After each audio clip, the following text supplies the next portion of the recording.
Welcome back to Derry Public Radio. Reporting from the basement of the Derry Civic Center, this is CM Alexander with the news. It's that time of year again when the smell of cider, scorched leaves, and subtle moral reckoning fills the air. Derry's annual Reap Fair kicks off tonight with hayrides, home-baked pies, and of course the ceremonial bonfire on Standpipe Hill. As sparks rise, so do the voices of the townsfolk, young and old, gathered hand in hand. Cherish you truly, they begin. Cherish you true, char you true, char you tree. Until the chant is no longer words. The fire cracks, the effigy falls. Safe for another year. You're listening to Derry Public Radio. This is Derry Public Radio.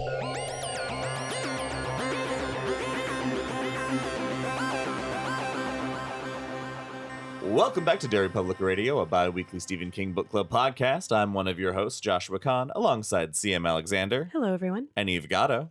Yippee-ki-yay. Constant readers. I remembered I did howdy last week or whatever.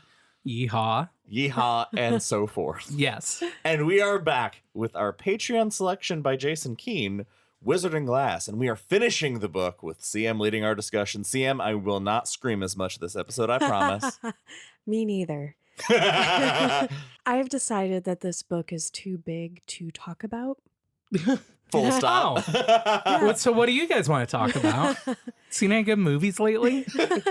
Okay, so last episode we left things off with the mayor being murdered by the big coffin hunters. Of course, that was blamed on our ka-tet. They were imprisoned, but Susan gunslingered her way in there and killed everybody, whether she meant to or not. She has this big blowout with her aunt, and we left chapter 8, Ashes, with her on her way to meet Roland and gang, and for them to enact the last part of this grand plan. So everybody is making their way to the sit-go, and we cut to Jonas and Coral. Okay, I mentioned in episode, I think, 2, that I can't help but think Coral is really cool. Yeah. And kind of like, if they weren't a couple, I would be shipping her and Jonas. So they're going at it. And he's thinking about how she's like no other woman he has ever been with. And he goes big juicy and it's explosive. And he's like, wow. I love how, because you expect it to be like he's this heartless killer and he's just using all of these people. Mm-hmm. But the genuine, the sincere feelings that he has, he's like, no, seriously, this is the best sex I've ever had. It's crazy. Is very funny to me. It's such a weird parallel to Roland and Susan. Yeah. Because both of these men are having the most intense attraction of their entire lives. This is probably the closest Eldred Jonas ever experienced to love. He's commented that unlike his, Ray and Clay and Reynolds. Wait, Clay Reynolds? Okay. Clay Reynolds those two, and Roy DePape. Then Clay and Reynolds and Roy and DePape. He doesn't. All 5 of them. He could go without Yeah. sex when it wasn't available. It's not a big deal. So Like a sex camel.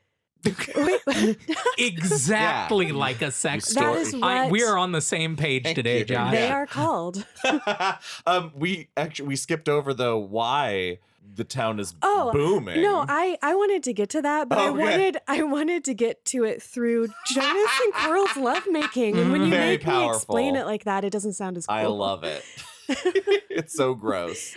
Josh, would you like to tell us? Spend the rest of this scene just nude. I love It that is too. very good. And I love when one of his 5 guys walks in and he does a double take. He's like, oh, she's a woman. Is it Clay or is it Roy? Wait, Does it matter? Yeah, Well, it because she does, ends because- up with one of them. Yeah. Oh, yeah. And It's her the one who epilogue. doesn't die. And they're indistinguishable to me often. Basically, one of them has red hair. Yeah, and I don't know if it's a good one. Okay, so why are they exploding? Because The boys have ridden out to the Citgo, and the plan was to open valves and drop fireworks down them so they would set off each tanker. Turns out chain reactions are a thing they're learning about. I love this. There is a moment between Roland and Cuthbert as they are preparing this plan. They're going down into the guts of the Citgo of this pump, and it's running, but it's old and it's everybody's loud. Getting in them guts. Yeah. It's a recurring theme in this book. And they're down there, and as they get closer, it's so loud that they can't communicate. They have to like grab each other and yell into each other's ears to hear anything.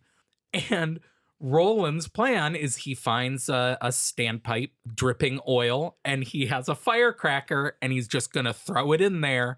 And Cuthbert's like, what if the air explodes? And Roland's response is shrug. And Cuthbert's like, nods and pulls out matches. And it's like, hell yeah. What else are you gonna do? When someone like Roland, even at 14, responds with a shoulder shrug, you have to realize that is the only answer. It's just a really funny It's so good. moment between friends. It's such a 14-year-old like thing to do. I don't know. I don't know what we're doing. It is a close call. Yes. Because they are actually going towards the next one they plan to drop it into when that one bursts into flames as well. I think, doesn't Roland see Cuthbert, like, his eyes go wide or vice versa? And yeah, one of them blows up and he like says he feels it almost like singe his eyebrows. Yeah, like a hot hand on his back pushes him into the air and he flies at Cuthbert. It goes better than expected. Oh, and it is Reynolds who bursts in That's post-coitus to tell Jonas that the gunslingers escaped. Avery and Dave, Deputy Dave, I think, are dead and just shit is on fire. And Jonas is like, all right, put together a search party, and he and Coral make a plan that will, like, so they can meet back up. It's so sweet.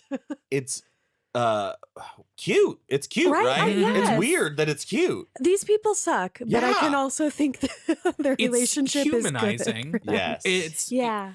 It's humanizing, and it is genuinely shocked. Like, it shocked me at the end when Coral is in the crowd. Yeah. Yes. Because this moment I was like, well, they've been humanized. They can't be part of this horrible act. And of course she is. Like she would miss it. Let's cut to the hideout. It is a hut out. And I don't know why I keep doing that. They're not good. Susan and Roland share a goodbye, love you. And so do Shimi and Bert. It's not important, but the first time that Shimi learns Cuthbert's name and it's so cute, and he teases him about it, and it's so good natured, and Cuthbert's response is, "Gonna kill him now?" It's so fun. We're gonna get more of Shimi later, which I love. We get to spend time just with him being a hero. Yeah. Anything you guys want to talk about with this final goodbye? Because it's foreshadows a lot of dark shit. Roland, the crux of it is he makes her promise to go west because she broke her promise already because she came and broke them out of jail. And the plan had been, if we don't come back, you leave. And he's like, no, this time I'm serious. You have to do it. And it's later he mentions bringing Shimi, but it's later he says that having Shimi will give her a reason to keep going, if nothing else. And so he's already thinking her leaving Hambry is a guaranteed thing, which also feels so sad. Yeah, if he thought she was in genuine danger, he would turn back in an instant. Yep. I had So he says. put together this whole story in my mind where Susan and Shimi make it out, and Roland has to go on the quest for the tower, and he explains it to her, and obviously she's not happy about it, but she lives out her life and her child with his parents, who are loving grandparents. And so she's kind of close to Roland because she's close to his parents. And Shimi's like Uncle Shimi, who the kid just grows up adoring, and he's in their lives the whole time, and everything is great. There's a lot of stuff in the book that happens between now and then. You're really spoiling the ending. Sorry. Yeah, it's Because that happens shirts, right? as we come it to has an to. end, That's what the next book is about, right? Okay, so everything seems to be coming together really well. Our boys are back at the ambush site to put this plan into place. They're ready to ambush the men. Jonas, Reynolds, and Rhea are... Did we already talk about this, or did we... No, we talked about it last episode that Okay. they'd collected Rhea as part of they their still group. have her. Yeah, they're riding along the drop. She's in her own special caravan, being bossy. Total girl boss energy. I wanted to talk about where this a lot of this climax takes place, because it's a new place that had been mentioned maybe, but it's in the bad grass, which is just a field of grass so tall that they say you have to navigate by the stars or people get lost forever. Isn't it? I thought it was maybe not poisonous, but I thought it was unedible too, Yeah. right? And because later Cappy tries to eat some and he's like, fuck that. First I thought it was devil's grass. And it's like, no, this town would be dying for. But I think it's just a really, really cool set piece. Yeah. Because Roland, their plan is to ambush from this. They want their caravan to pass so that they can just fall in behind them out of this Push cover. them into the canyon where they've set the trap. A really cool and really tense place to be because they don't know where anyone is. Well, they have a secret weapon. They have Elaine, who has the touch or the shine, Josh, as you mentioned. Which, when Elaine, they're waiting and Roland asks him, do you hear them? And obviously he's meaning, do you hear their shine, essentially? And he says that he doesn't hear anything, but then he laments on, man, if they have that ball, I sure hope it doesn't show them us sitting here. Thankfully, it won't. Yeah, as we figured out Good before. luck. We're so relieved. Yeah, it's not going to show. It only shows bad things. I like when Elaine actually, Professor X's. It says he tries to sense them by putting his hand out. I always love that. Roland and Bert are like, do you got anything? And he's like, shut up and let me work. I want to shoot someone. Bert calls himself a firebug at some point because he's like, Roland, let me do it. Let me do it. You know I love to set fires. It's like, red flag, bro. So as I mentioned, everything is coming along. Elaine is now sensing that the men are coming. And at the same time, Rhea is sensing something. She's actually seeing something in the ball that is going to make this book sad. This book, I kept having to put it down because I knew. Yeah. This is a harder read on the second go around. But she looks into the orb and she is practically dead. Jonas is like, she's gonna die any second. Like, it's not a problem. But she looks in the ball and sees a shack with Susan sitting in front, but no one inside. It's got a red door, right? It has a red door and it's empty a bundle of skins or something in the corner that aren't snoring at all. And she calls Jonas over and says, hey, go get her. Yeah, look what I found. You can have this. And he calls over somebody who's like, hey, you're local. Do you know where this red doored ass place is?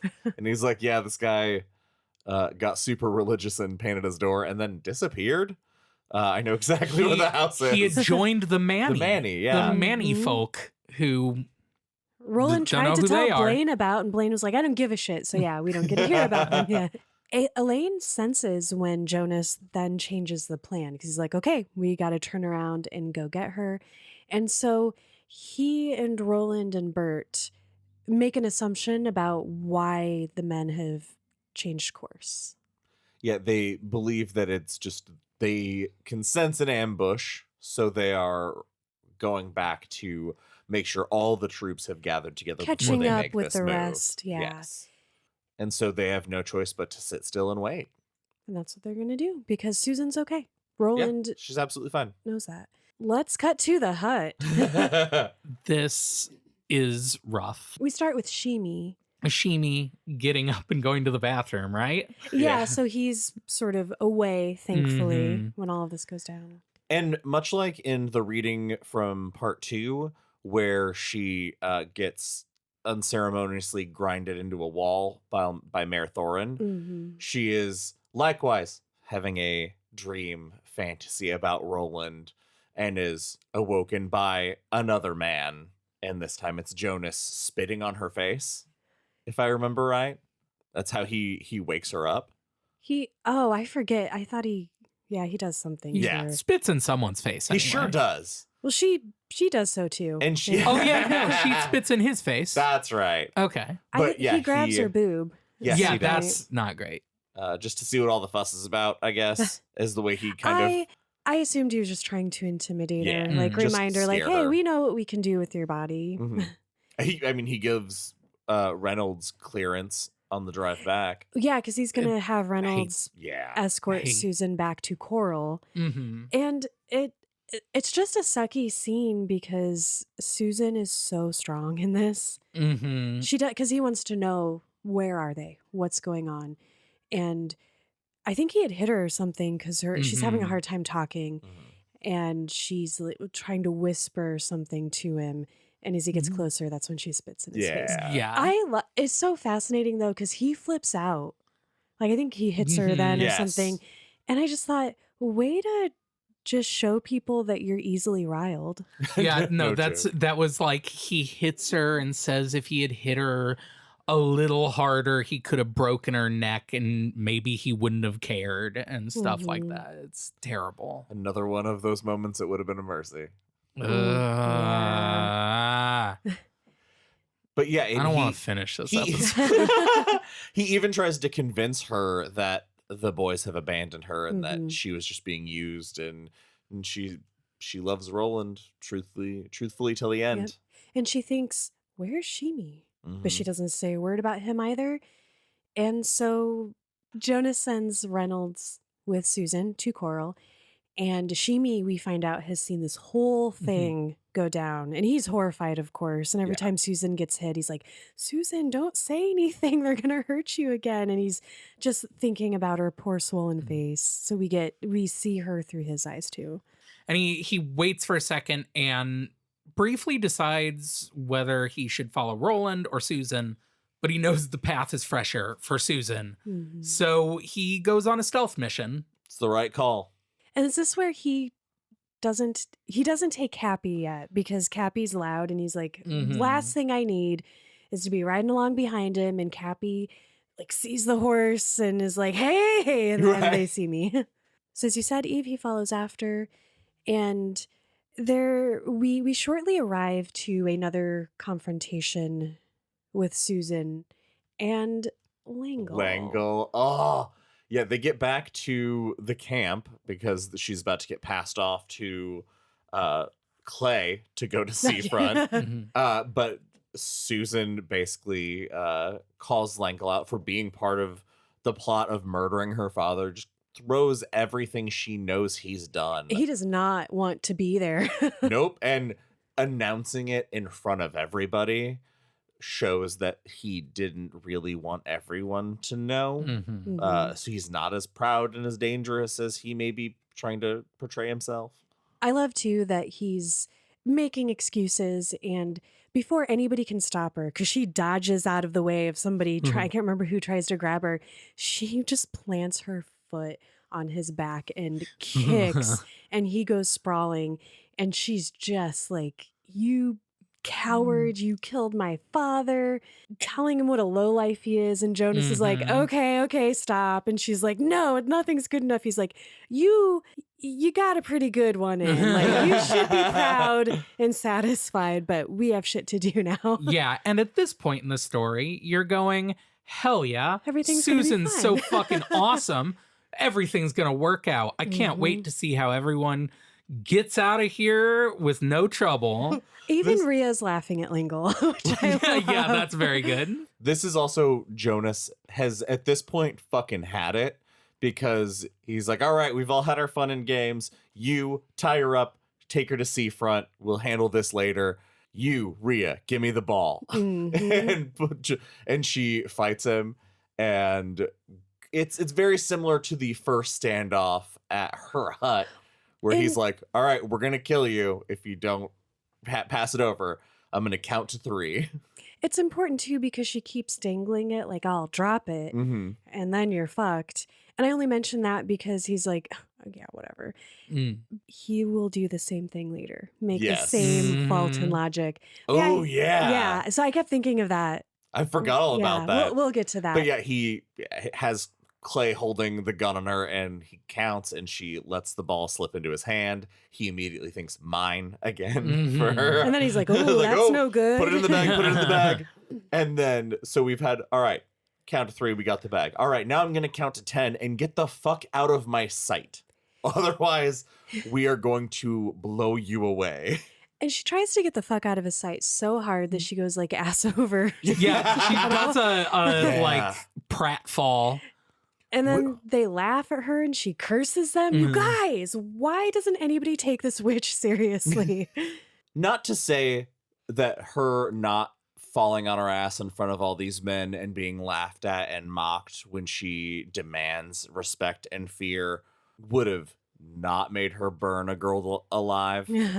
But I'm saying it couldn't have helped. Well, and I was going to ask, do you think that in part the success of our ka-tet's plan has to do with the power of her curse? Does her curse have any power? Because I feel like every time Rhea's been like, bitch is gonna get it, bitch gets it. That's true. She knows how to give a bitch it.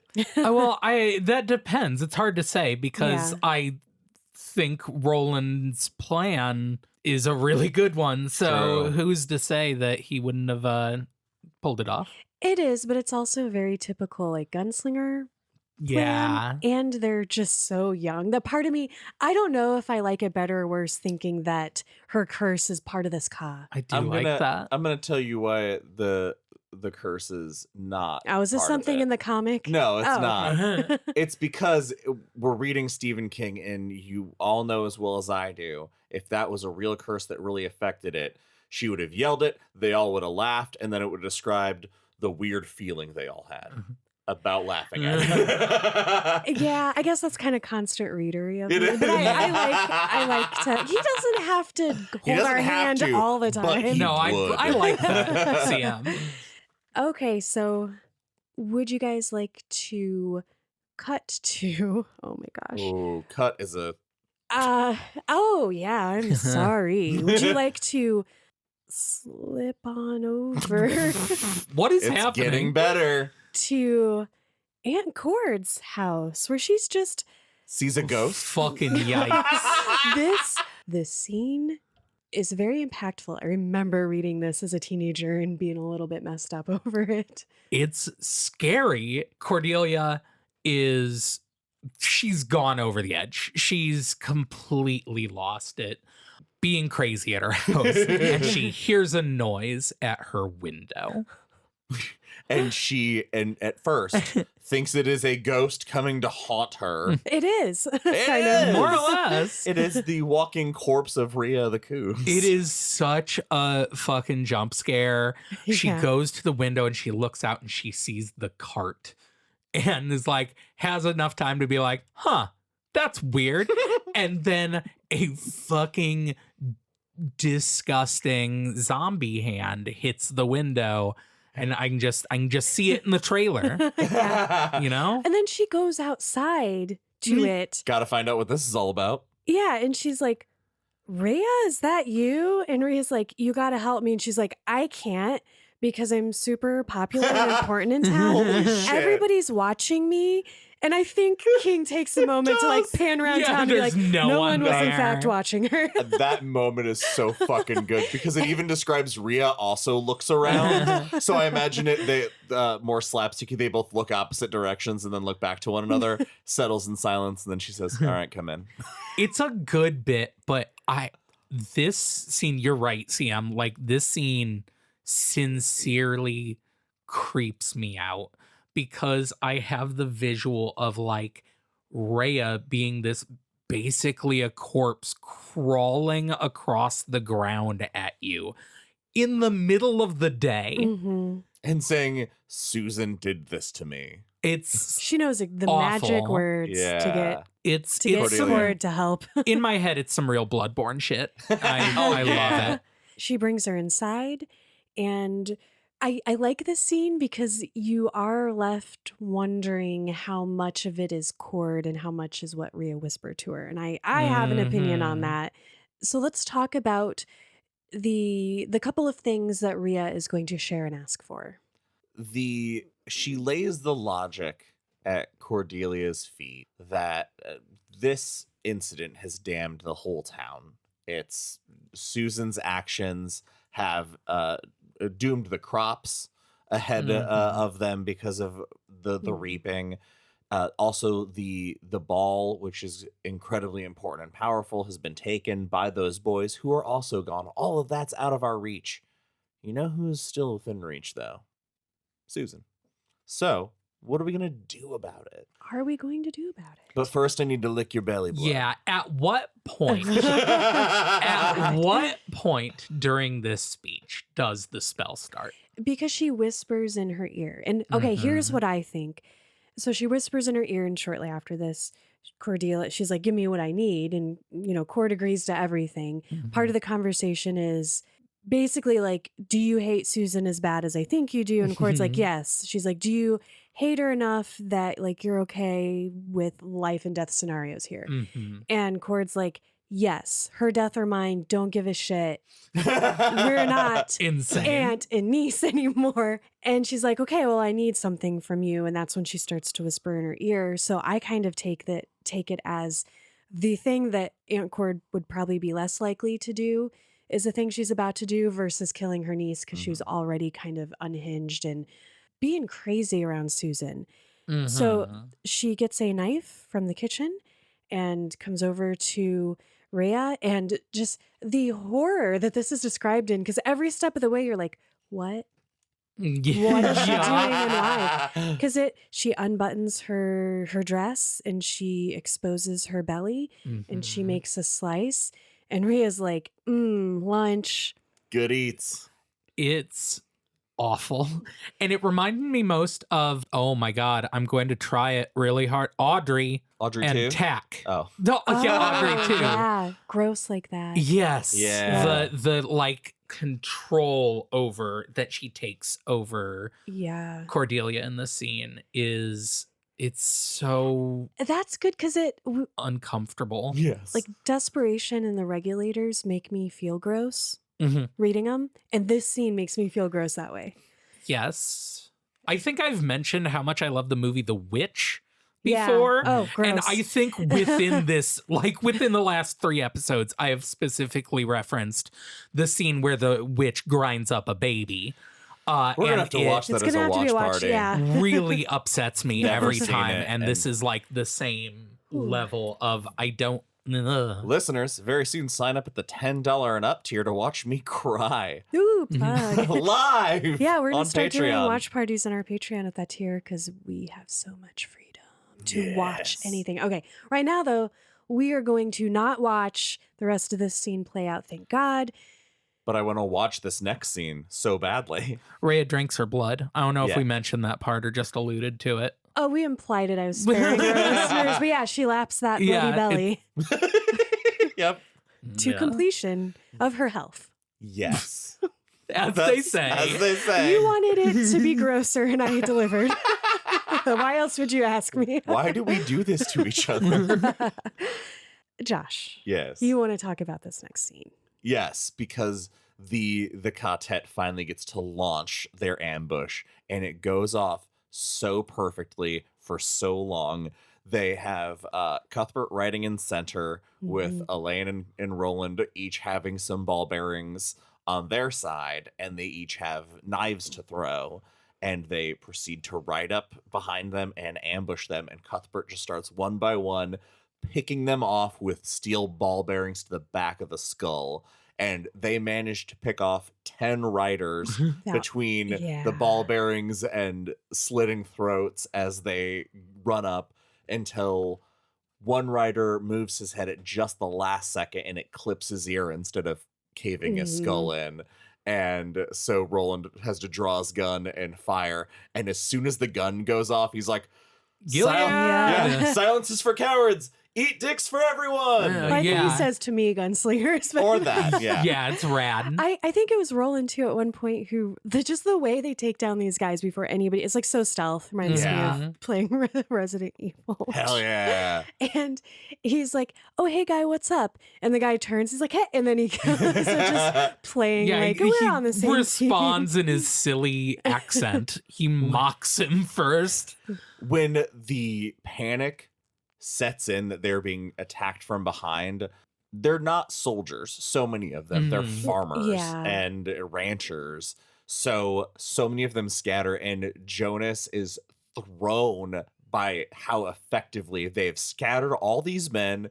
And when he sees Roland riding on him, the way he describes it, that it's like he sees Arthur Eld himself for a moment. Yeah, we get a couple references of like rad. Roland being a king. Yes. And this is the spot you were referring to earlier, CM, of I'll break it. I swear to God. Yeah, Jonas is like holding up the ball and he's like, you know what this is. And if you don't play nice, I'm going to drop it and it's going to break. And Roland's like, how about I just shoot you? And how about I just shoot your hand?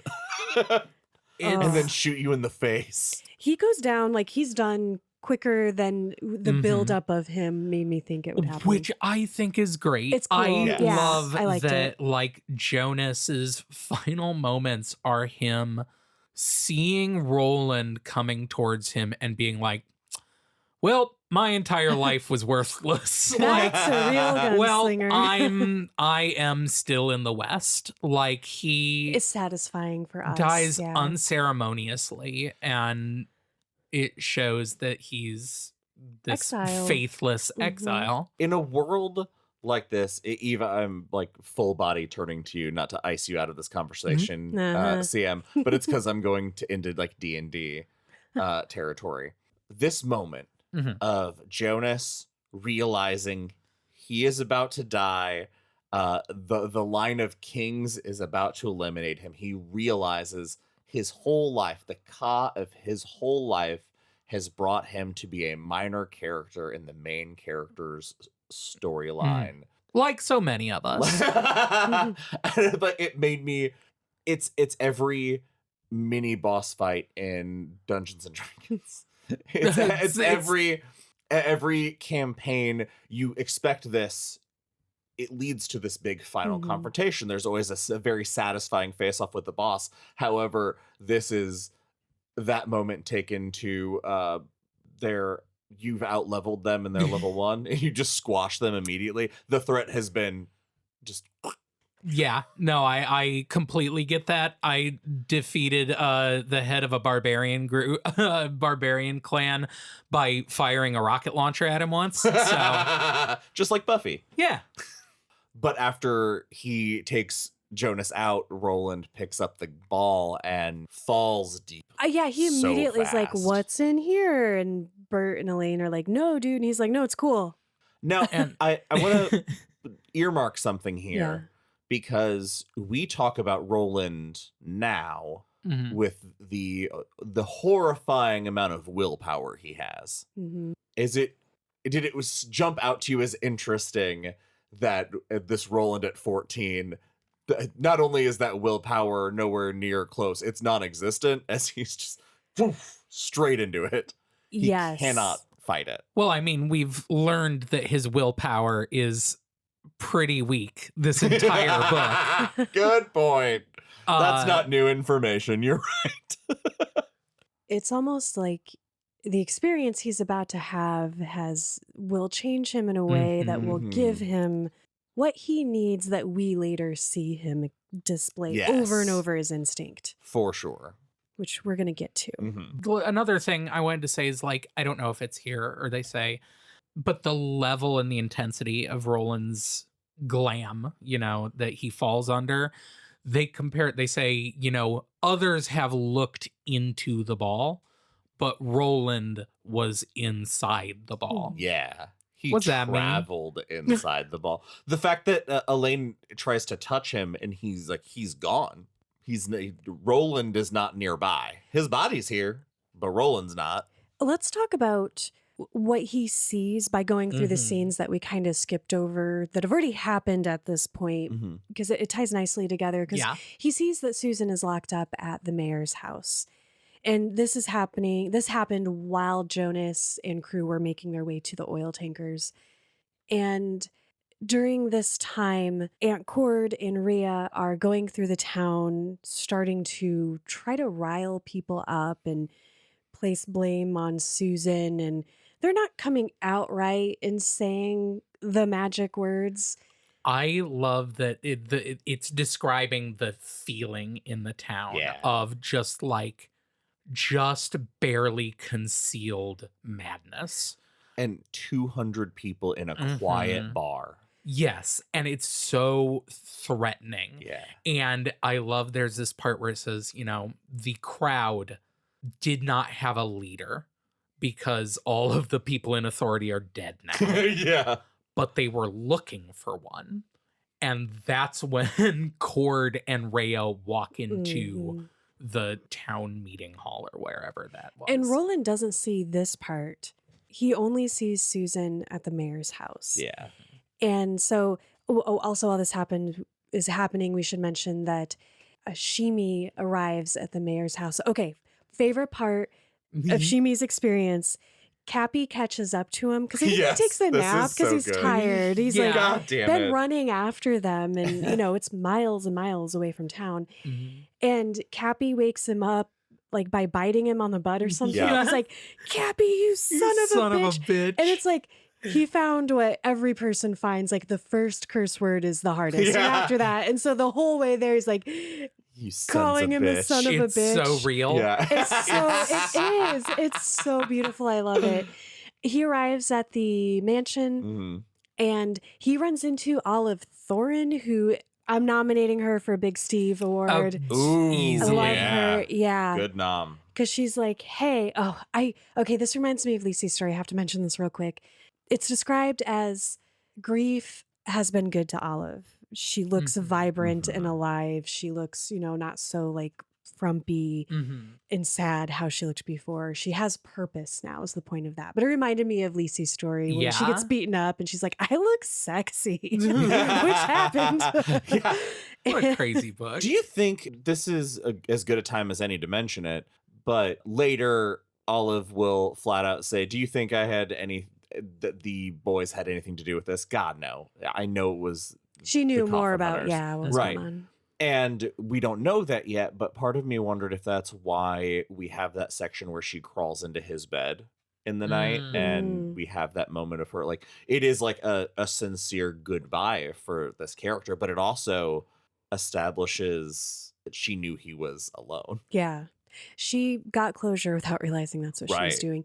We're going to get to what her and Shimi end up doing, but for now, we know that they are going to enlist the help of Maria as well, who was Susan's she's really nice maiden. to her. Yeah. And she's the one who woke her up, is like, you got to get out of this house. Mayor's dead. And Olive's complaining that there's guys on guarding Susan because that won't listen to her. Yeah. Coral put her there. Sorry, I'm trying not to say Cord. Coral put her there and put the guards on her. And they're like, oh, we don't speak English, ma'am. And Olive's like, oh, I know they do. Nobody respects me. We need a diversion. So we're going to get to that diversion. But this is where we see Roland looking into the glass, getting part of the story. Flying around. Yep. Elaine and Bert are freaking out, trying to bring him back around. They finally succeed, and he's got something to tell them. Yeah, have we seen inside the ball yet? Because we see a bunch of fragments. Not yet. We've not gotten that part yet. Okay. That's exciting. What he sees, which is what we cut away from of them being, is what happens in the Traveler's Rest. Is Roland sees the crowd get riled up as Cordelia says. Well, he doesn't know what they're saying. Yeah, though. he can't tell what they're saying. He doesn't know what they're gonna do to Susan. But he sees them, and he can't tell what they're saying, but he sees that they've started chanting Charyou tree because Cordelia has said the only way is to take Susan and dye her hands red and burn her. It's the only way to revive our crop. And they like whisper Charyou tree. Life for you, death for you, life for our crops. And the moment that I think it's him describing seeing it because he doesn't know what they're saying, is that it doesn't look like everybody leaps into action. They are accepting it with resignation. Mm-hmm. And that is horrifying. Mm-hmm. The message that he has for Bert and Elaine, though, is kind of shocking to Bert because he's like, all right, let's go. We got to continue with this plan.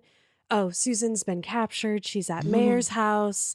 And Bert's like, where's this crazy lovesick dude that I've been dealing with for weeks? Like, shouldn't we go get her? And he's like, no, it's cool. Like, if I was even remotely concerned that she wasn't going to be okay, we turn around right now. Is it here that it's mentioned a couple times, like he made the tragic mistake of using a teenager's logic? Mm-hmm. Mm-hmm. We did skip over how Roland comes back from the ball. Oh, yeah, that's a good one too. Yeah, Elaine punches him square in the middle of the forehead. He got to have his turn. Cuthbert got his shot. That's when he had reached out to his mind and said like that he couldn't find him, basically. Mm-hmm.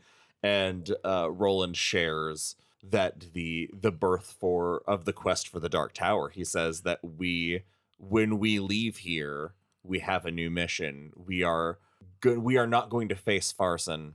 We are going to Farson because he is in our way. Because I saw a wheelchair. And it was dope. He saw a lot of stuff, which we'll eventually get more of. But he does mention here that after this is done, Susan's part of their ka-tet is over. She does not go west with them. And she'll be okay, though. She'll find somebody, he says. Yes. He's different. He is so changed already. She will have a life with someone else who will love her, and she will have a family. He is like, these are facts he is stating. He chooses the tower, basically. Yep. And he tells them, I think this is where because he travels in the ball real bad twice. Mm-hmm. This is the first one during this part. I think it's here where he's like, the Dark Tower is the only thing that matters now. And they're like, that's a myth. And he's like, no, it's not. And also, I saw it. Yeah. When we get home, my dad will confirm what I said. He doesn't say my dad works at Nintendo. He knows that Dark Tower is real. Oh, so as we know what the townspeople were saying, so we watch Roland severely underestimate the severity of Susan's situation.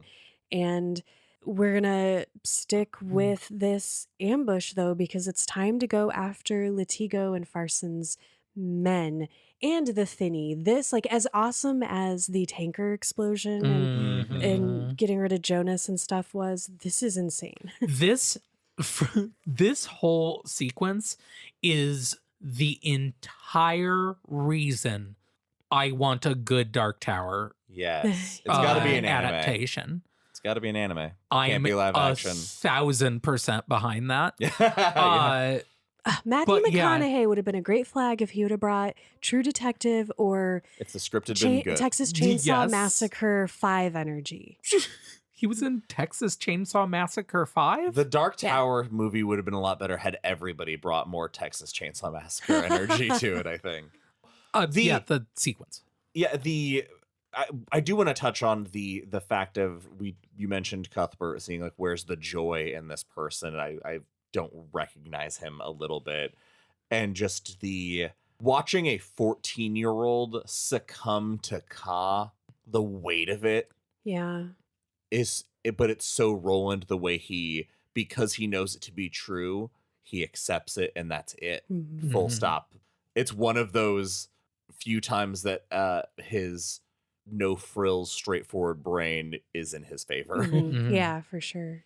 Now action scene. Now action scene. It kicks ass. It rules. These 3 kids ride in to the camp, and immediately Elaine opens up with the machine gun that they have commandeered. Yeah, Langel's machine gun. And Roland had given him had said, like, it's a dumb thing. It's a dumb machine, but this is what it's good for. This is what it's made for.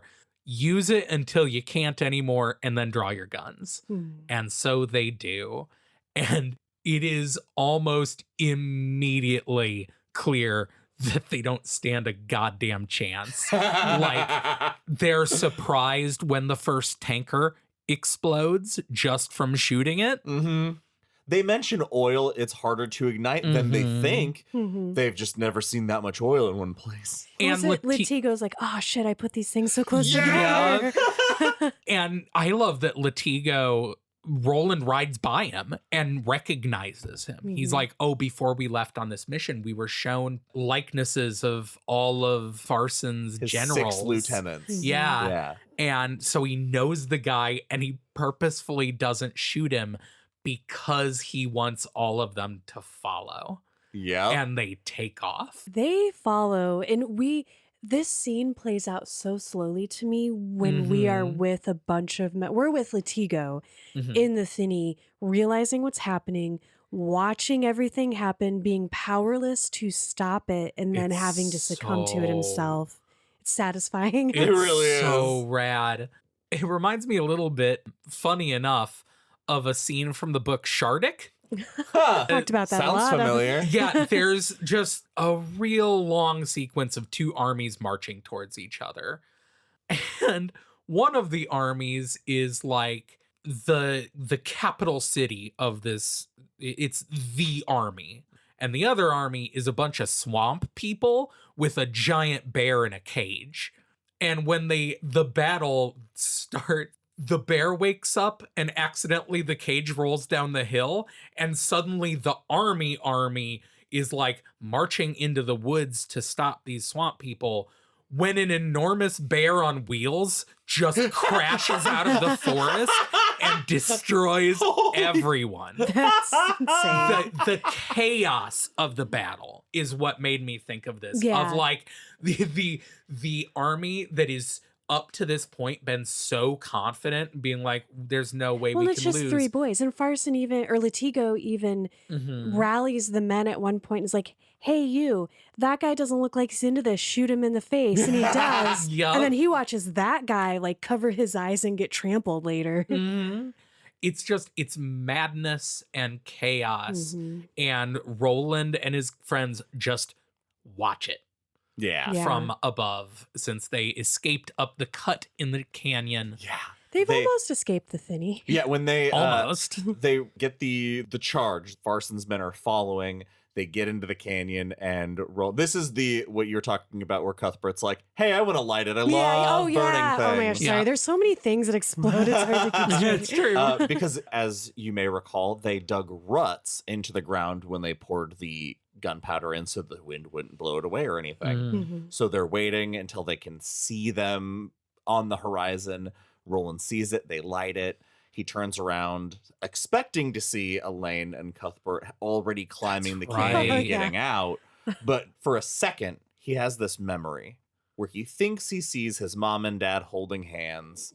Oh, yeah. At a beach on a family vacation, which, imagining Such the a king weird of Gilead moment. and his whore At wife the beach. Oh, Jesus. wow.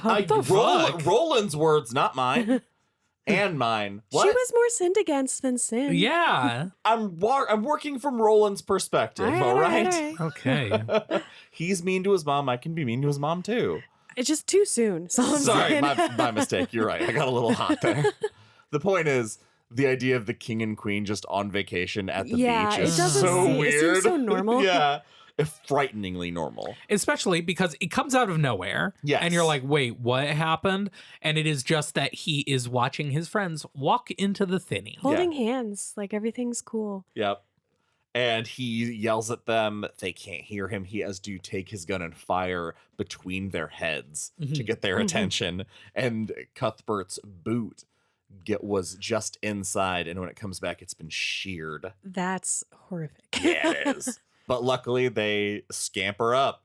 When Latigo's men make it in, it's very quick that they realize it's too late. And it's full of smoke, so he's trying to scream at his men and That's can't get an order out. Part. Yeah. Yeah, once he's realized there's nowhere to go, it is a box. He's been thinking it's a box. We've got him. No matter what happens, it's a box. And then he starts seeing horses disappear. And he goes to scream, and when he takes a deep inhale, it's all smoke. So he doubles over and starts hacking, and another horse like runs into him. He gets thrown from his saddle twice in 5 minutes.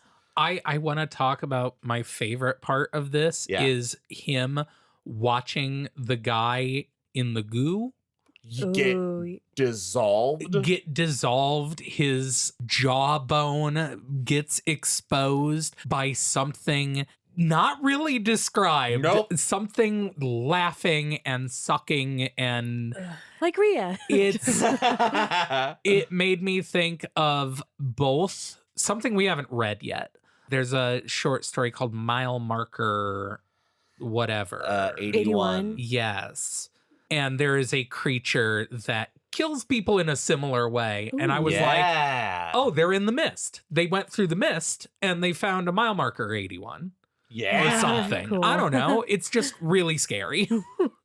Anything else? We kind of talked in pieces, different order through the whole thing. Anything else about this scene you want to mention? It culminates in, by the end of this charge, whoever has not been trampled to death or ridden into the thinny ends up walking voluntarily. Like Bert and Elaine were about to do. Which is I'm so glad, Eve, that you pointed out when he watches Hendrix get melted in front of him, the fact that no more than a minute later, he calmly and willingly walks forward into it on his own is horrifying. So while this is happening, we're going to cut back to Olive, Thorin, and Shimi and Susan and Maria. And this is where the plan is taking place. She's like, I guess that we have to set this house on fire. That is the only way, because Shimi has firecrackers still. So she's like, hey, go do that. And then her and Maria are like, you guys, something terrible is happening. So they get the guards off Susan's door. And Susan bursts out. And her face is all messed up. And Maria's like, oh my God. She's like, haha, do you think Thorin would want me now? And then she's like, Olive!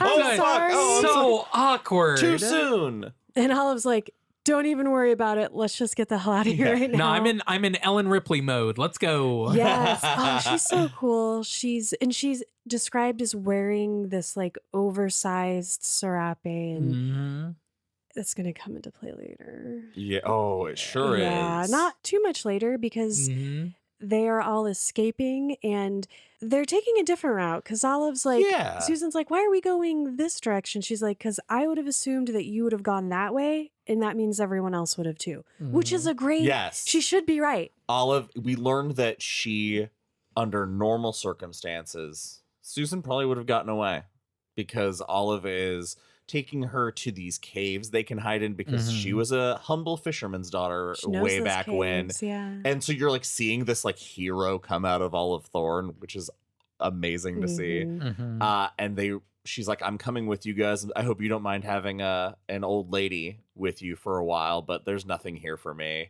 Let's all get out of here together. And sends Shimi back to send anybody away who's following them. And then he said, we'll meet you at this mile marker. We'll all go hiding together. So Shimi does get to leave safely. It's a great plan.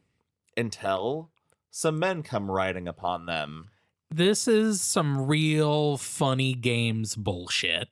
This drives me crazy. How many times Susan escapes? Yeah, it's just, if you've seen the movie Funny Games, I've not. It is, I don't want to spoil it, but there's... I know the premise. At the end, there's a moment where the heroes do something successfully. There's a brief, after a horrible, oppressive movie, there is this brief moment of like, hell yeah, the heroes are gonna get out and survive. And then the movie does something where it goes, nah, Yeah. not That's so actually. yeah, we keep finding relief in Susan's situation and then having it dashed. And it's so frustrating and so sad, and I want to stop reading. We can't though, because Reynolds is there, Rhea's there. Cord is there. Olive tries her best. Yeah, she takes them by surprise and draws a gun on them. I love the way this is described. In the history of the world. It's basically a blunderbuss. And she draws it and pulls the trigger. And if that gun had been in working condition, the story would have gone a much different way because Clay would have been dead. Because he was staring at her, mouth open. And it's like Jonas would have been screaming in rage at just watching him like watch her do that. He gave her all the time in the world because they're all just like, that's not what we expected. But it catches on her serape, and she also doesn't fire. Yeah, and she is shot in the chest by Reynolds. And then they take Susan. After like Rhea, who is not here, it's just these three men. Oh, I thought she was with Cord. She is, but she kills Olive, and then Susan, as she's screaming, hears the pony hooves of the car. Rides up just after. And she rides up with blood caked around her mouth. Yeah. So fucking scary.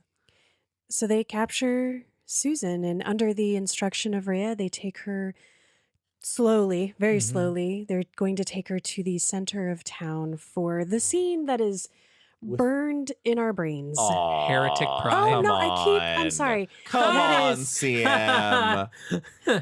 I missed it. That is melted into that is seared into our son of a.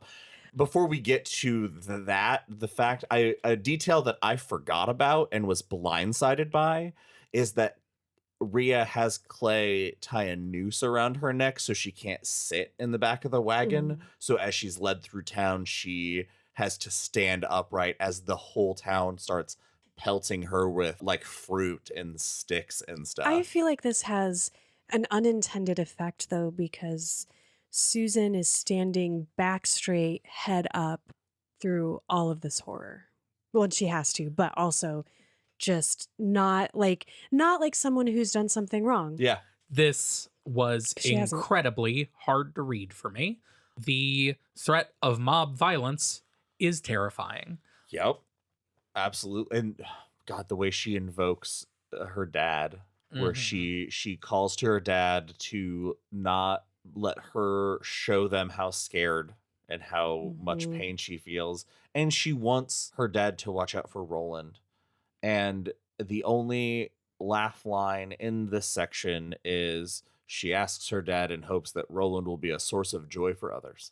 I know. I read that and I was like, he's going to be the opposite of that.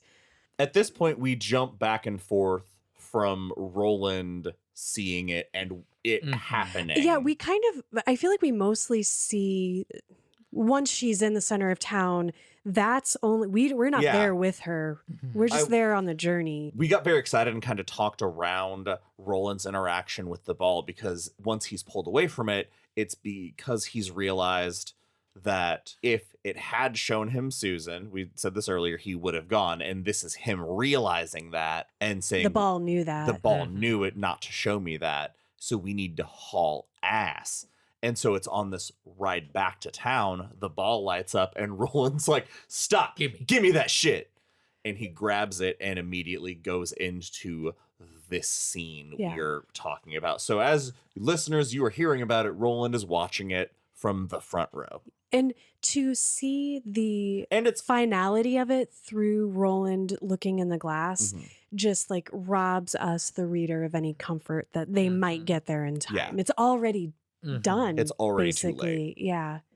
And what he is seeing is when Susan finally reaches, because they make the progression slowly enough that by the time they reach the center of town, the sun is setting. And they've set her up to be burned for reaping. And Aunt Cord steps forward and basically is like, "You're a bitch." Like, really just... Really aggressive. Yeah, swearing at her. Completely at the point of madness, Yes. because we learn that she dies pretty much immediately. Before the fire went out, Cordelia was dead. Kind of made me feel better. I did. Because I again wonder, we mentioned, when did the spell with Rhea start? We know how mad she was, but I have to imagine there was a time when that family was good. I don't know. Who knows? I don't know. She's a narcissist. It's probably Yeah. That's true. But I do like the idea of, as the town also kind of wakes up in the aftermath, her truly realizing what she's done and her just not being able to exist anymore because of it. It sucks because the town wakes up to it like as soon as it's Susan is happening. lit on fire, because Yes, she as soon utters as it's too some late. badass last words. Her last words, she screams out, "Roland, I love thee." And when she does that, and she's so like defiant and passionate that everybody's like, "Wait a minute, that's that girl we all know. Right. That's Susan. What are we doing?" And the book does say it was too late, but if it hadn't been, somebody might have been like, "Wait a minute, guys." Yeah. But yeah. The saving grace, the one kindness Stephen King gives to us in this moment, is he mentions she was aware of the heat, but not the pain. That is so insane to me that he gives us that. I know. Because it's so not King. He And- knew. He knew Yeah. what he was doing. He was doing this. He knew what he was doing. And he was like, please don't come to my house. You can't. Well, it's a YA Charyou, novel. Steve. Okay, Charyou, Steve. That's perfect. Steve for you, King for your crops. Well, I'm just going to mention it here because not everybody would have heard this part unless you're listening to the audiobook or you have a newer edition.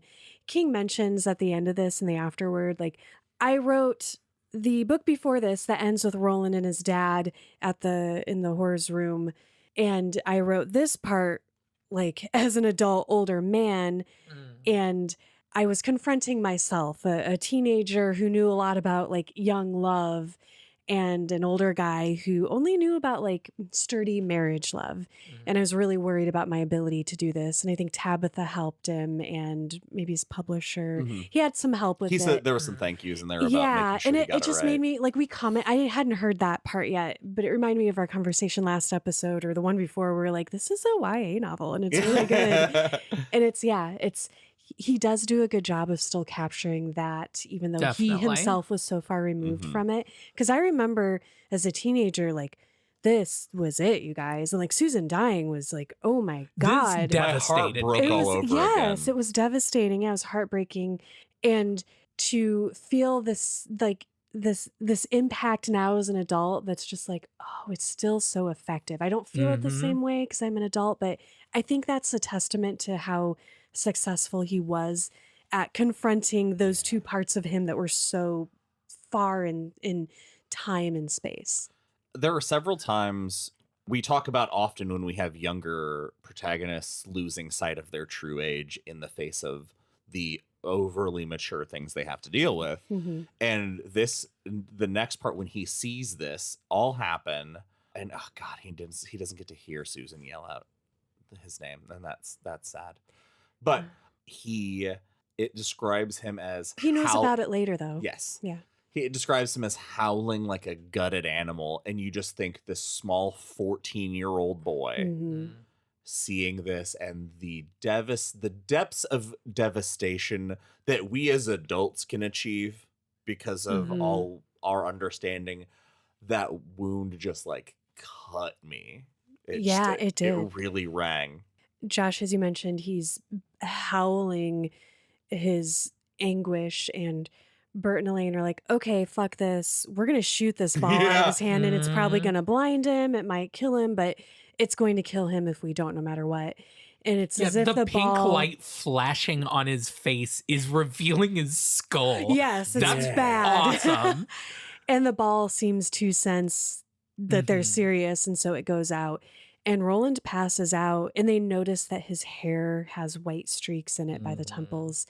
And Elaine and Bert, like the rest of this is just we get a very brief description of they basically get him out of town. He wakes up eventually. I think he is passed out. Yeah, for days. It's very funny that Cuthbert and Elaine are basically gunslingers. And at some point, Cuthbert's like, you can't die of hunger in your sleep, right? And Elaine's like, yeah, I think you can, dude.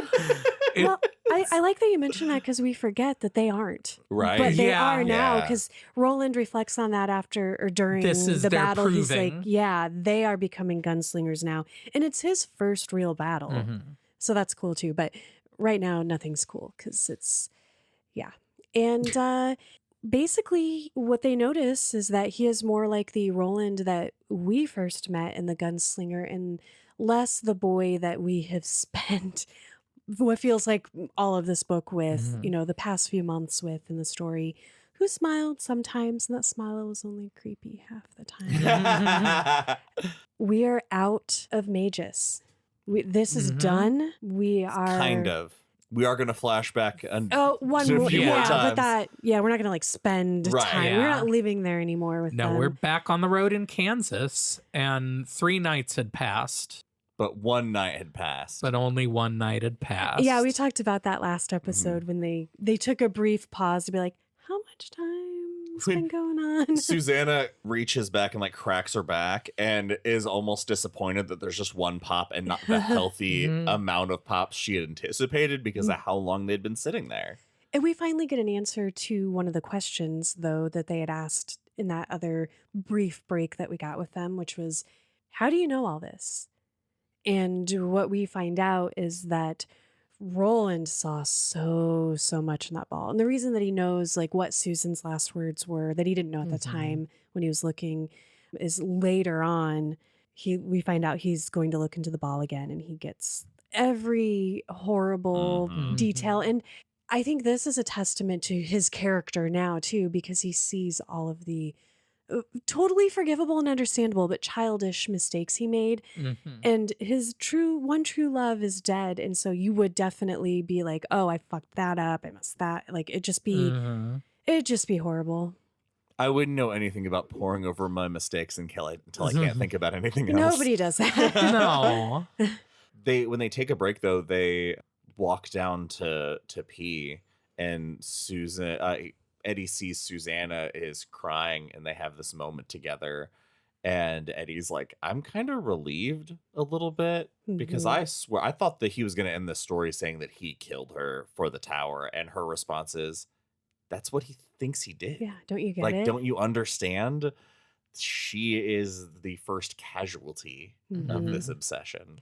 And I think this is around here too, where Roland breaks down and everyone's like, and then they're like, oh, but Jake knew what to do. He just gave him a hug. Yeah. And it's just like, I'm sorry you lost your friend. Yeah. And honestly, what else is there you can do for him? Yeah. But it is the thing he needed. But that's why Jake is so important to this group. Well, and Roland here too, I think, it's so hard to keep all this straight. I'm so sorry. But he's like, I chose the tower over everything. I don't know if I can do. It's like telling the story has changed him in a way that he wasn't quite at before. But he's like, I know you guys. I love you guys. I care about you as much as I cared about Elaine and Bert and Shimi and Susan. And I don't think that I can do this again. We also find out he gets a question. Susanna asks him about Rhea.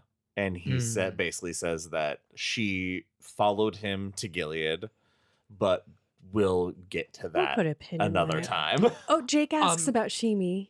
Oh, yeah. Which I'm like, I'm just like, Shimi, what about Shimi? Because they left him. As soon as they're like, we took him and, days passed and we went back to Gilead, which we'll get. But it's if you'd like to know what happens to Shimi, there's a comic book series. that it fills in part of Shimi's journey. Well, Roland will clear some of that up, but... Yeah. But we find out how his story ends versus how everyone thinks his story ends. Well, since we're not doing the comic, let's talk about what Roland tells Jake for now about Shimi. He followed them to Gilead, and they were all surprised. They're like, holy shit. miles, and he was by himself. And there's rough terrain on the way, but he and Cappy made And it Susan. to Gilead Oh no. and becomes their squire, basically. Travels with them for years on their adventure. Well, not for years. We know that they only have a little while, but until the end, he is with his friends. Oh, this is where we get Coral's ending too, which is not as nobody has a good ending.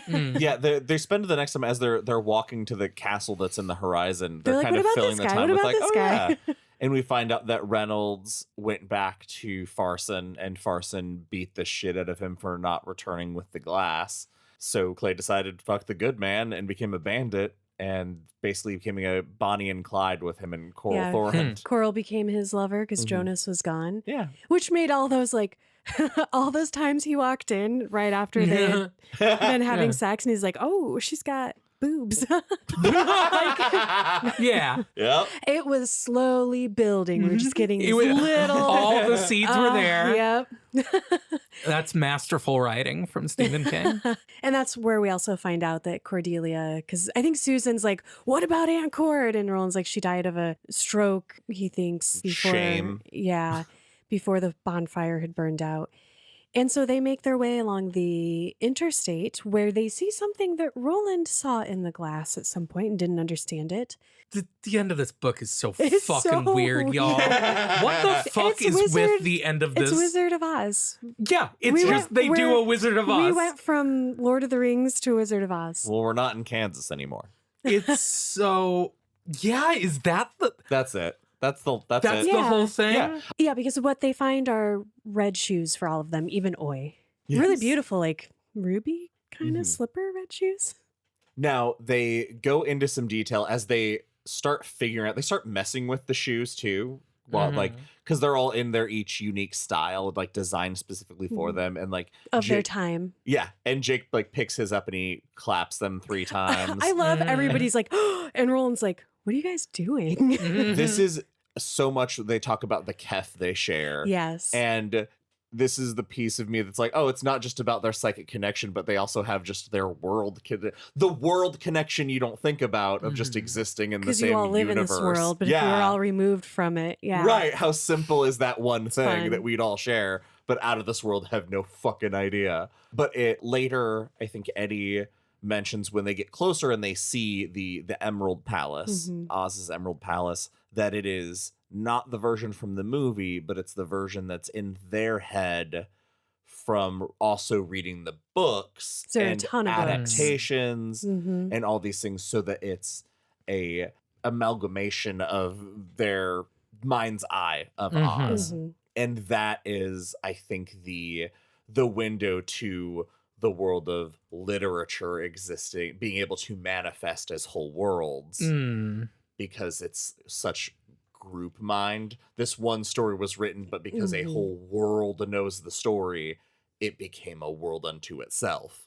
They're traveling through the Thinnies has this connection. See, I assumed the whole palace was glamour, That would also make sense. That probably makes more sense but because Flag is very funny. yeah, I He's thought a it was funny just boy. a weird bit that that Div would- Flag is doing. That Honestly, would make my thing later. I was going to talk about like, okay, so did Flag leave Vegas? Was he like, "Hey guys, I'll be right back. I'm going to disappear for a couple hours to go to this like wizard's palace Convention. and have this like fun moment with our group, and then go back to He- Vegas." He teleports everywhere. It's not like it would cost Yeah. him much. It's just a weird like side trip for him. Like I like to think about it in the timeline of the events of the Stand. I was Mm. thinking of this moment of him sitting in his office in Vegas, and he's having a conversation with one of his people, and all of a sudden he just turns and looks like west, and that's the moment they came into the world. He just knew, Yeah. all right, Roland's here. Showtime. As you mentioned, Josh, we have all these fun moments of Eddie, Jake, and Susanna like realizing what's going on, and Roland's like, "What are you guys talking about?" So they fill him in on the story of the Wizard of Oz. And we don't have to talk about it because we know it, but Yeah. I love it. It's fun. I was just about to say, is this a blasphemy? I don't care for the Wizard of Oz. Have you read the books? Have you seen No, I have the not. Firuza Balk Return to Wizard of Oz? With the wheelies? Yes. No, I have not. Your opinion will change because Did you watch Interesting. I Wicked? felt the same as you, and those books are bonkers ass cool. I like Yeah. cool stuff. Yeah, I have a lot more respect for this story being in here because he's pulling from the books too, not just the movie. Weird. It's about gold. What? Yeah, the concept, like what is it? Like Oz is OZ for ounces of gold. The Yellow Brick Road is gold. It's all in the lore of Wizard of Oz. The ruler, the true ruler, Ozma, was taken out, and the con artist that is the wizard took over. But the legend says when Ozma returns to the throne and Oz is ushered into its final best era, the most perfect era, part of that is about eliminating all currency. Huh. There's a lot of like economic and like depression, like there's a lot of Weird. stuff in there. Yeah. Huh.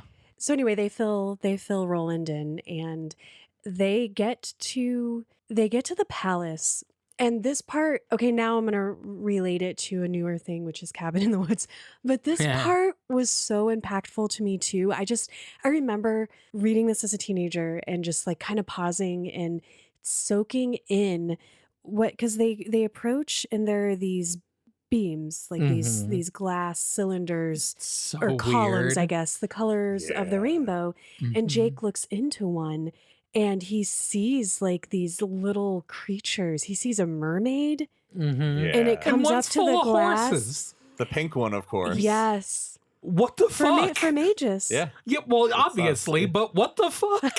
why is there a big tube full of tiny horses? We never get an answer to that. It's just a and weird There's thing. a black one because there's a black ball. And at first, like they think it might be solid, but as they stare into it, they know that it's something is moving in there. They just can't see it because it's pitch black. And then they're like, let's stop looking I at don't- yeah. these. Yeah. And they decide that it is time to put their shoes on, and they all have to click their heels. And after They have to do it for Oi. Yeah, after The a cutest first thing in fail, the they're like, oh world. yeah, Oi. And Oi's like, all right, I see what you guys are doing. And he lets Jake put them on, and It's so cute. the gate opens and they enter the palace. And the black glass shatters as it opens the gate, and they walk in, and there is this fake newsletter from Oz that just says like blah blah blah yak yak over it. With like a picture of them like 30 seconds ago. It's scary, and it's also horrific if you're listening to it. Yes, It's yeah, weird. you'll Yeah. hit the 30-second skip Yes. pretty fast.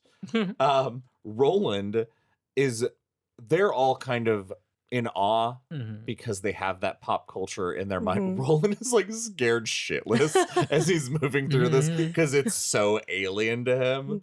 But he, to his credit, he's like, they talk about going around, which is a conversation they had about Lud also. And Roland's like, this is how we get back to the beam. I don't know how I know, but this is the only way out is through. And they are in a reception room when they see a familiar looking screen, and Jake starts to freak out, and they hear a familiar voice. Here is the moment when Eve, we talked about how scary it was the moment that Blaine offers to have sex with Jake. Yes. Because he can Yeah, that's alter not great. reality altogether. At this moment, I was like, I would have lost my fucking mind. If they were back on the train. Yeah. If they never left. Yeah, because they recognize the Barony coach. It's like a mix of Oz and the Barony class coach. If all of a sudden the walls had just dropped and they just seen that they wasted like hours moving on the train. That would have been crazy. That would've been And that fucking thought insane. crossed my mind too. Yeah, Jake is flipping out though. It's silly how exactly they play out Yes. Wizard of Oz. They literally all just had a conversation about how much they all know the Wizard of Oz. And then they And then walk they all into the forget it. Wizard of Oz and they're like, oh, fuck, the Wizard of Oz is real.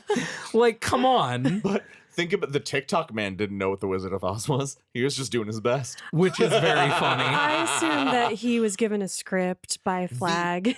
We'll get to this, but were either of you surprised about that it was TikTok man? I knew it was going to have to be somebody we knew. I had forgotten about him. Me too. And I had misremembered that he shows up in a later book. Gotcha. That's not the case. Yeah, because what we basically find out, because Roland's like, Jake, it's not Blaine, you're cool. And he's like, no, man, I know it's Blaine.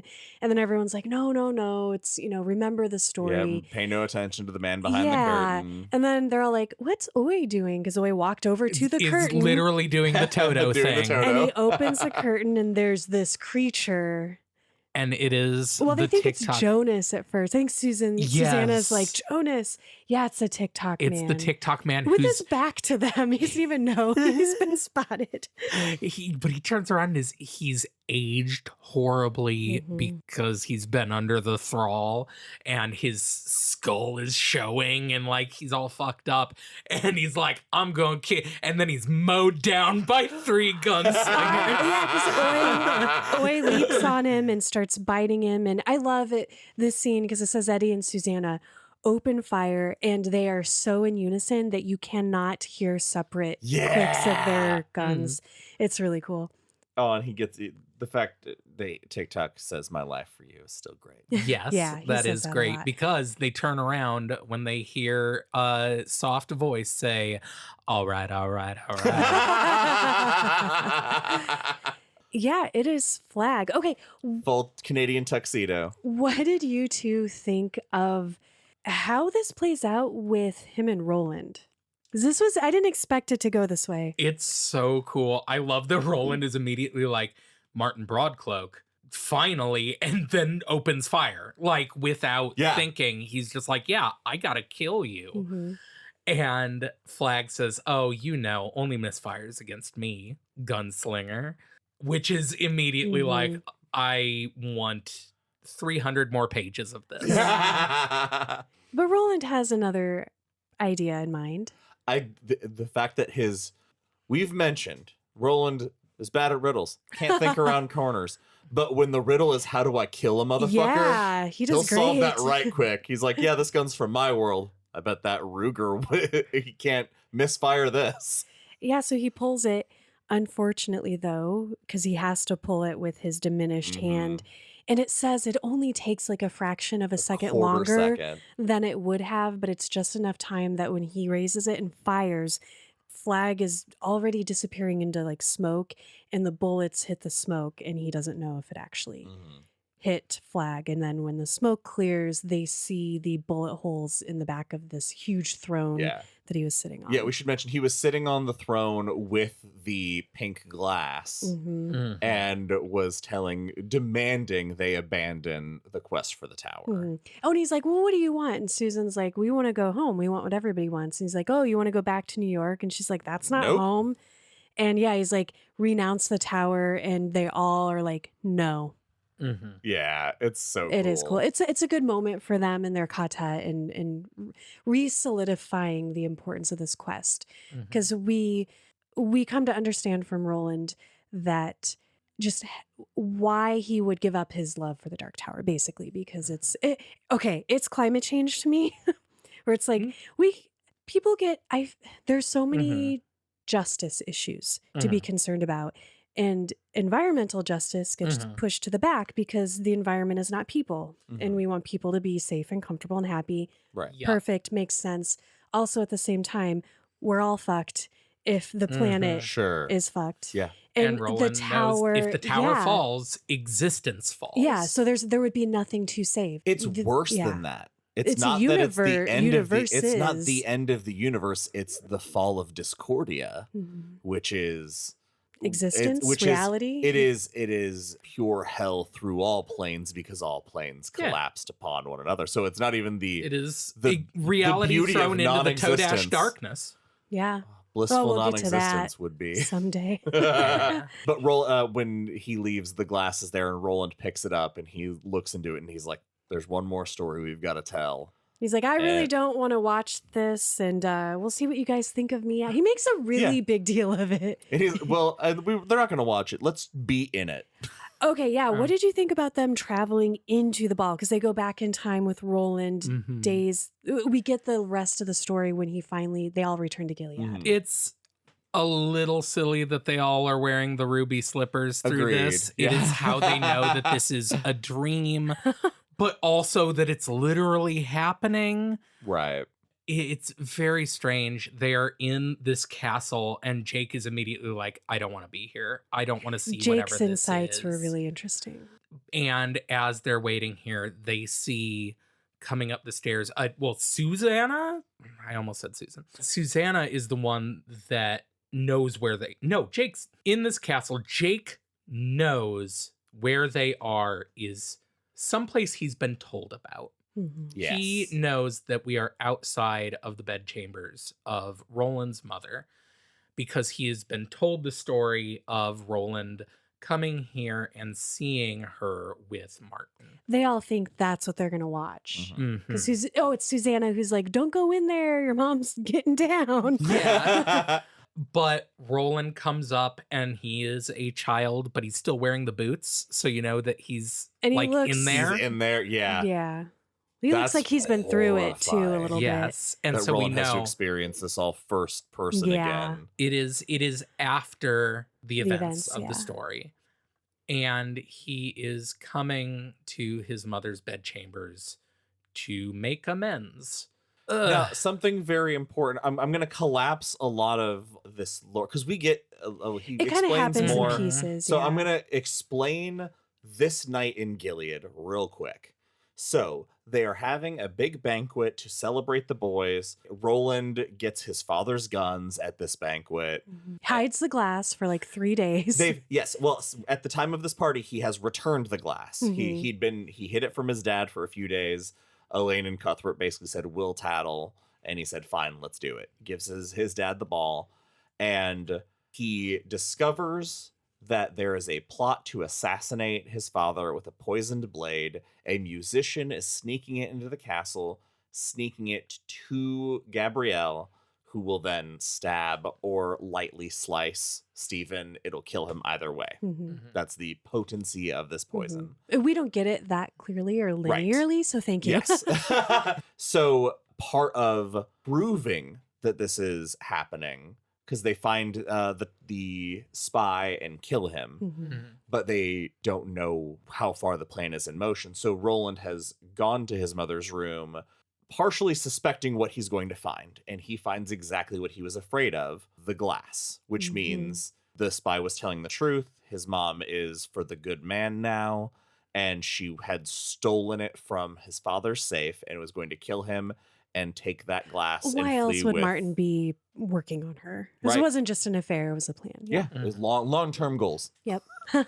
And as he's staring into the ball, it's showing him these horrors, and it shows him Rhea, who is going to sneak into the Gilead, come up from behind him and kill him. So he doesn't hesitate. He spins on his heels and drops 4 shots straight into his mother, who is standing behind him holding a belt she made because she was sent away as On a penance retreat, yeah. for the affair, which all Gilead knows about now. And she made that in her exile and was returning it to build that bridge She was back. hiding behind the curtain, though, to surprise him with it.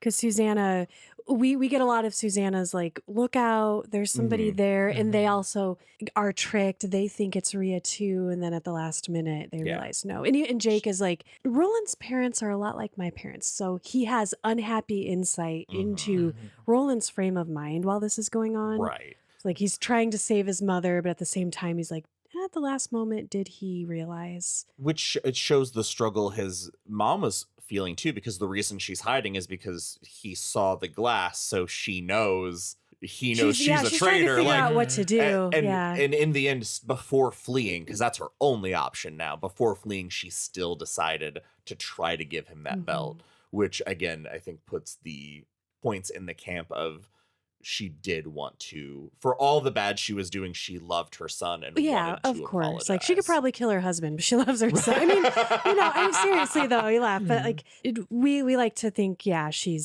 wouldn't hurt her son. Mhm.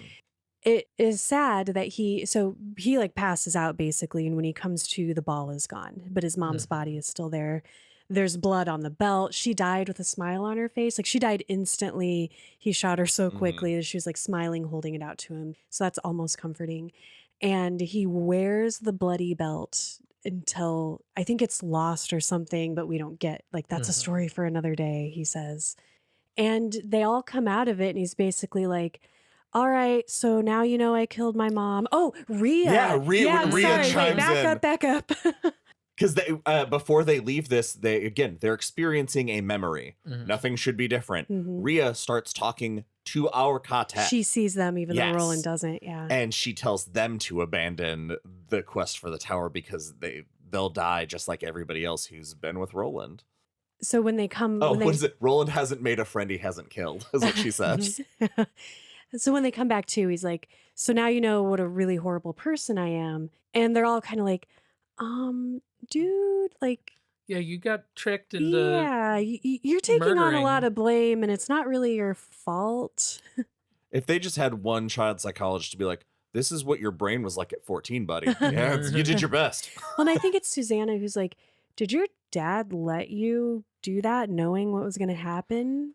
The fact that he's pretty sure, but he's not positive his dad wouldn't let that happen. This gives us insight into Roland's weirdness too, and his parental hangups, specifically with his mother, which I had forgotten about because I sometimes give him a lot of shit for like this Freudian thing with his mom. But it's a wonder he's not more screwed up than he is.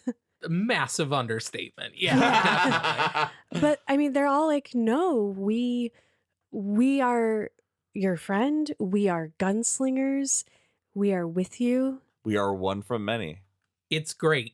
I will say that it does not work with the Dark Tower as addiction theme because it is literally Roland being like, I'm hurting people. I need to stop. And they're all like, yeah, but we got to keep going, though. You shouldn't stop. You shouldn't turn away from the tower. It's good that you want to get to the tower. Like addiction. Yeah. It's so good. It does kind of fit. They all, well, it's them. way. It's like Obsession. them enabling his addiction. They are addicted too. True. Yeah.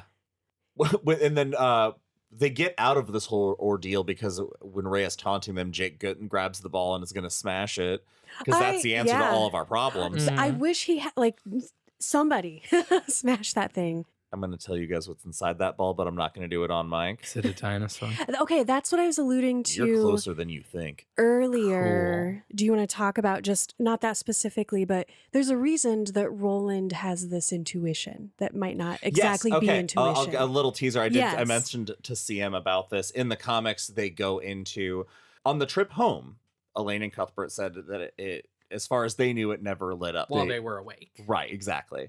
And this, and in the comics, it goes into what Roland was seeing when he was traveling so far into it, and he comes face to face with the Crimson King and sees the Dark Tower and is presented with all this. But when he is brought back, it fades like a dream. So he got this like lore dump of these are true things. This is the truth from fiction, but it's also ethereal once he got back. That's why he recalls this knowledge in a way that's like, I don't know how I know this piece of lore, but I know it to be true.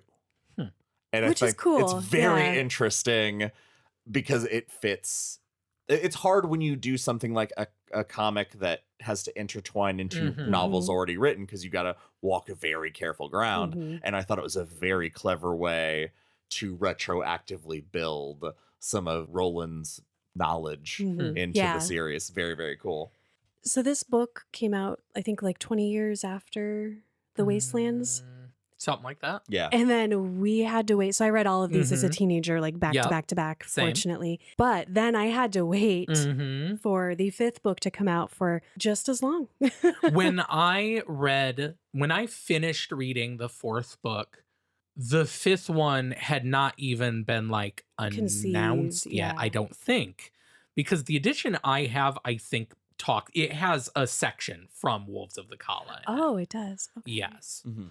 But I don't know if that was true when the book first came out. I Mine don't think it didn't. was. Yeah. Because I specifically remember I was about in the wastelands when my teacher / high Mhm. school theater director, Miss G, who loaned me the books in the first place, was like, "Oh, you know that's not finished, right?"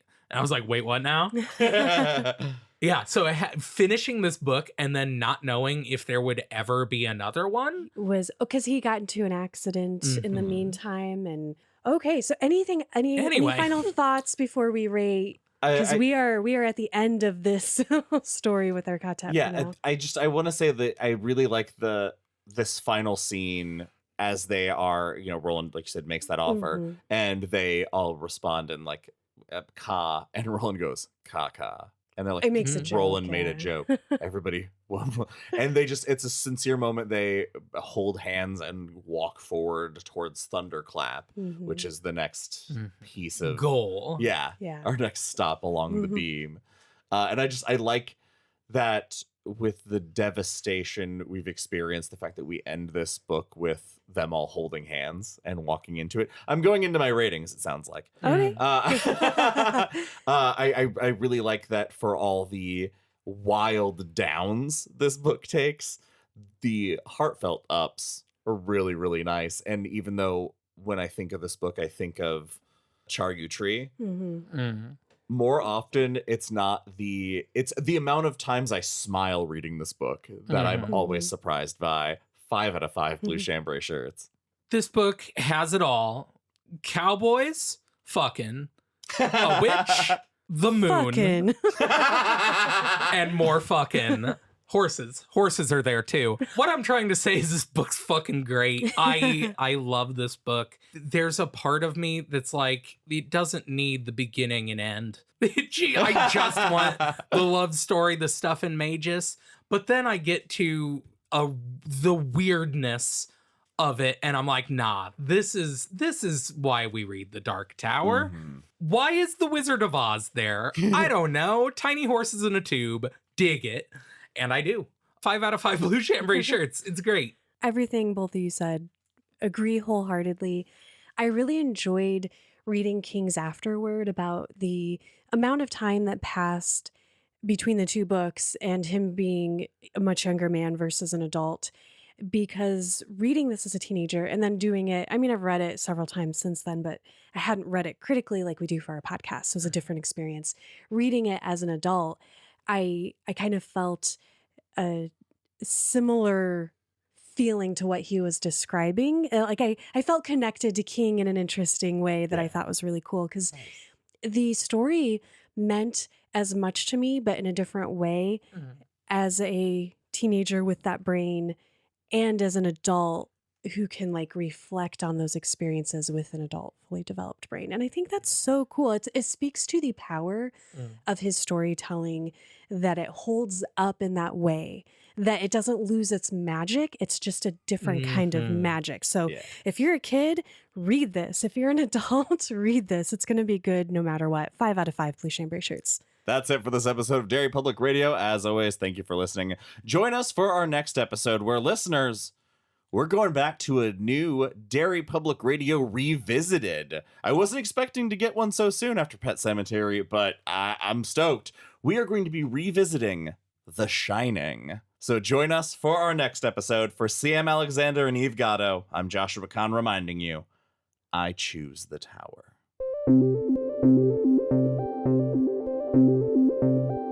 Hey everyone, thank you for listening to Wizard and Glass Part 4. We hope you enjoyed it. As always, let us know what you think on our social media. You can search Derry Public Radio on all the platforms. You can also send us an email at derrypublicradio@gmail.com. And if you would like to continue to chat with us and other King and horror fans, you can join us over on our Discord. The link for that is in the show notes. Please follow us on Patreon, and if you are interested in any of our tiered benefits, we would love to have you become a member of the club, where you will get access to a backlog of bonus episodes and monthly and sometimes bi-weekly bonus episodes. And don't forget to check out our Etsy store for merchandise. It's etsy.com/Derry Public Radio. That's all for now, listeners. Goodbye.